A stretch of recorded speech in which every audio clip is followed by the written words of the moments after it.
how far can I take Luton on Football Manager? So, as we all know, Luton have done amazingly in football the last 10, 15 years. We're on this amazing sort of fairy tale journey. After all the financial troubles, minus 30 points in League Two, countless seasons trying to get out of the non-league, and then just to be honest, amazing rise up into the Premier League. So quite a lot of people have done a Luton Football Manager in the beta, but I thought, well, let's see how far we can take it.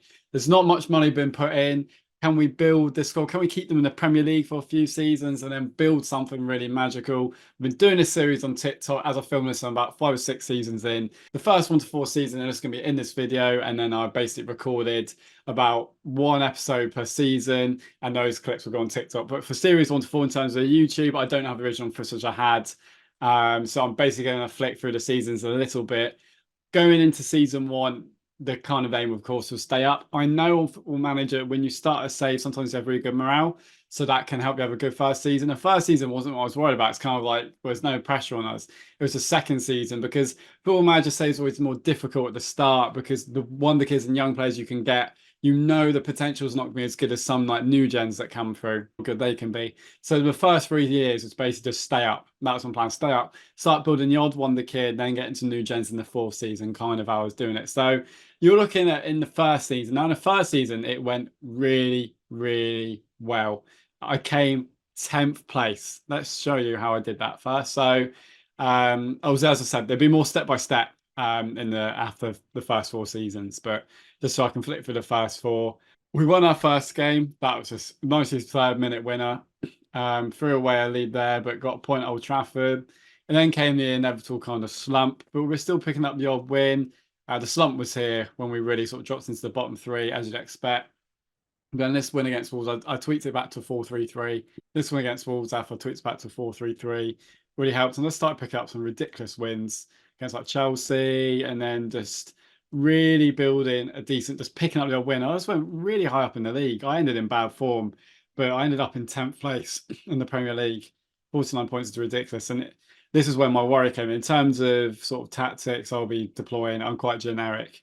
I'll be deploying kind of like a 4-2-3-1, 4-3-3 for most of the safe. Sort of passing football with a bit of pressing. It's how I've always played Football Manager. I believe I want football to be played. Just how it is. I'm not one for to have these big, amazing formations. I'm a little bit limited, really. But in terms of the players, so the players that came in the first season, so Rezo and Larios, I both got them on loan to buys, which I then got in the summer you're about to see. Strikers I did struggle with a bit. Rezo was the best. Sitar got him in from Leicester from the Championship. It was 3.8 million. He was on a transfer list. Bit of a bargain for a tall centre back on FM, isn't it?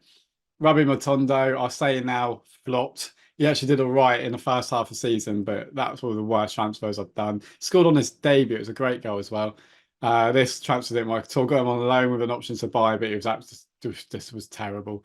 And at the time, I thought it was my tactics, but as I got better players, you'll see it's not just about that. I got 2 free transfers in before the season started. I got Andre Gomez in, and I got Fredericks, which him that was just a disaster. Got rid of him after a season. Then these are all the signings they brought in before. In terms of players going out, Carlton Morris, I know he's one of their best players in real life, but I loaned him out after he didn't do very well, and I brought in Arezzo. And it's just loans, really, more than anything. I don't really sell anyone, just loan people out in the first season. But that was the aim. And for me, the tricky seasons were going to be season 2, season 3, maintaining now for that sort of first season mounts. You could look at that and go, oh, 10th place, yeah, but it was tough. Season 2 was tough. Now going into season 2, as I just mentioned, I activated these 2 transfers. I got Nathan Ferguson on free for 4th choice centre back. Got Etienne Green in, a young English keeper. Lorenzo Luca, the classic, for 12 million. I did spend basically all money in strikers. Brought him in from Augsburg for 6.75 million. Good young midfielder. Jed Spence came in on loan. Aronson came in on loan, and at the end of January. And then I got the classic winger in that everyone's getting. And then a future legend of this club, I'm going to give a bit of a spoiler away now, Adam Wharton came in for 17.5 million. I was just getting a good young player. Tavares off the transfer list, that was a great bargain, 2.2 million. These are in January. Lazaro came in 3.9 million. Rob Holding, I need an experienced centre-back. He came in. And then the end of the season, going to season 3, I'll go over them in a minute. And then in terms of players I sold, Sitar then sold in January of the next season. Lockyer went. Walton went, the third choice keeper. Andre Gomez went. The Campbell went because I got a really good offer, 7.5 million. Then Chong went for 36 million to Al Ali. Um, and Chong was one of my best players, but when you get an offer in like that, I was like, I can reimburse this around the club. It was a bit of a gamble. Now, in terms of the season, it was a struggle. I mean, the first three like league games, so the first five league games, I lost. Not good. A lot of panic, and I was playing catch up for the rest of the season. I mean, that going out League Cup like that, it's ridiculous. But eventually, I started picking up the points. It's one of those seasons, luckily, where teams at the start were also like poor, so it didn't take long for me to catch up. And I just started getting random results like that. I was still playing all right in a few games, and I beat my. It's just this is how FM goes, isn't it? But the season started to pick up to about well here and there, and I was just flirting relegation, just above it the whole time, really picking up the odd win. Um, but then in March onwards, it was a disaster. After that Arsenal 3-0 win, I was like 15th, 16th. I was like, hey, staying up. No dramas, no dramas. But no, it then went that Brighton result against fellow relegation rivals was terrible. And then it meant going into like May, I was in the bottom three. So a 3-3 draw and Newcastle and 3-0 defeat meant with like, was it 2 games to go? Oh, no, after this Everton game, we lost 2-0 to Everton. Like, it's a crucial game, and I was in the bottom three with like 2 or 3 games to go. So I then went all out attacking. Won my second to last game, meant I had to win the last game of the season, and I did 3-0. Kaminsky has been a great servant. I did replace him into the third or fourth season, saved a penalty, and I won my last 2 games to stay up on the final day of the season, which is mad. That was a table. Brighton went down, Leeds went down, but I stayed up on the final day. Everton and I stayed up. Man City won the league, of course. But yeah, that was a difficult second season done. I know you're like gone 10th to 17th, didn't progress, but that's when, I'm getting my own players now. I just need to survive for another season and then hopefully start to build. But I'm not getting invested money.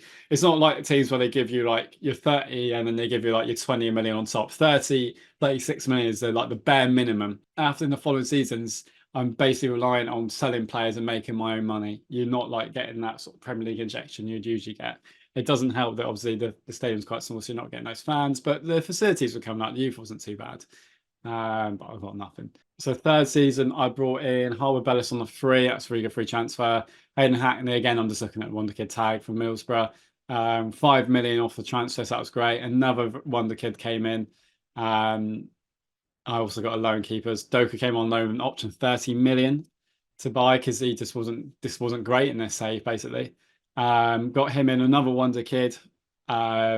I think it was at Brighton originally. Josh Fagnan, I got my loan with like a future fee because I'm basing that on he was very good on FM like 20 or 18, 19. I think it was 19.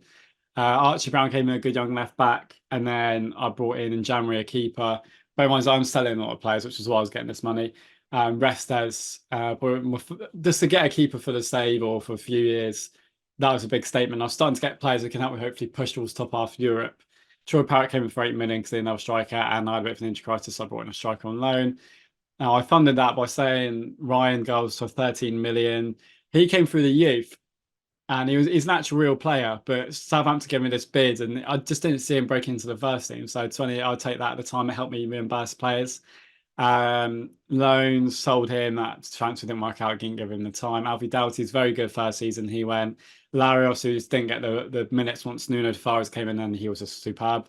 Hackney, yeah, that was a disaster. He came in, and within 6 months, he was like very poor in the games, and I just had the chance to just get back a bit of money. He could have grown. I could have loaned him out, but the players I could bring in, I felt benefited me. Arezzo, yeah, he was a half a season wonder. That didn't go well.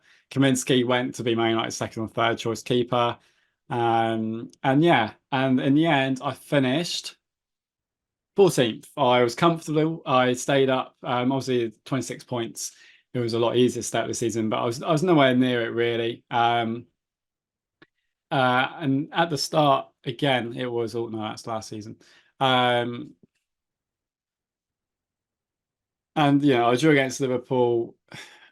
I had a bit of a rough start in that League Cup, but then I was picking up points here and there. It was pretty lower half form all season, and I know again this isn't beating my first season, but I'm building a decent squad. I'm hoping by the end of be at Man United here and there. I'm just hoping by the end of the season, this sort of team will start to come well into the next couple of seasons. And I think in the fourth season, I'll start to sign some new gens, basically. But as you can see, it's just we did the double over Man United. It's just mental, and then we're lose to like Fulham and whoever. So yeah, pretty decent. This is what the squad's looking like now. The end of the third season. There's some good young players coming through. Tavares, this has been fantastic. Decent midfield. Didn't get the best out of him at all. And the same tactics worked on better players like that. But I know this is everyone's favourite player, this FM, but it just didn't work for me. It might be my tactics, of course, I understand that. But it didn't work at all. He was just only on loan. Renzo Luca. Was it this or next season where, yeah, no, he scored 12 goals in this season. And it was this or the next one where he literally didn't score in the first 7 to like set the target. I would recommend that. Just set a proposal of like 6.8, 6.9, and they do just improve.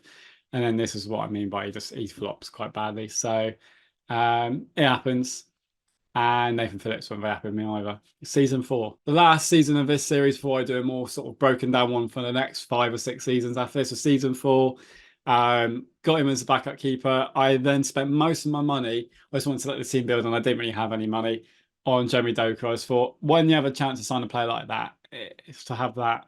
Josh Wagman, that was done the year before as well. And then I ran out of money, and that's get basically Tyrone Mings on a free, Rita Williams on a free. He was actually really good for like 6 months a year on a free. So I get my new gens though in January. Here they come. Look at them. Ramiro came in, 7.75 million. Hex Rodriguez, with Mona name, he plays on like 4 different positions. Baldini came in, 4.2 million. It's another one. I just started getting the new gens. You can get 6 a season, so start doing that. Holden went, Matondo went out on loan. Troy Parrott went for 14 million. I think for someone who had flopped to get an 8 million profit was great. Archie Brown went. He just wasn't too happy because Tavares was playing so much, and that offer came in. So despite a bad start, the option to kind of keep this team and grow them went quite well. So we beat Brighton 1-0, and then we were just missing loads of chances. This wasn't like Renzo Luca when I had to basically say, can you please be better? And then this was when it all changed. It all started to kick in, and I started to get away from relegation and just climb up the league, getting some really good results. Obviously, we were inconsistent coming into January, but it was after January when I kind of got the new gens in from Brazil, when it all kind of started picking up. It was around February, was it? Maybe not February, but yeah, March. We just turned into this ridiculous team. We were basically about safe by then. Look at these results. Same team, same tactics, pretty much.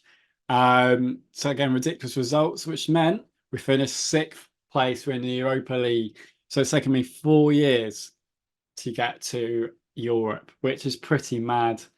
And now we're getting new gens. The money won't be amazing, but the aim is just to keep buying players, sell 1 or 2 for big money every season, get those 6 like under 21s you can from foreign clubs and British clubs as well. But yeah, so that was first 4 seasons. You're now going to see a more detailed broke down kind of what I did with my transfers, a few of the results and where it led, so you can see how the season went throughout. So yeah, thank you for watching this first part. We're going to do a Luton series, and bear in mind how far that will get. We've got 2 others lined up. One I might start doing on Twitch and one over here. We're going to do a Barry one from the 9th tier upwards, and then a main item on the 13 to 14 database. So plenty of FM this year. Thank you for watching, and I'll see you then.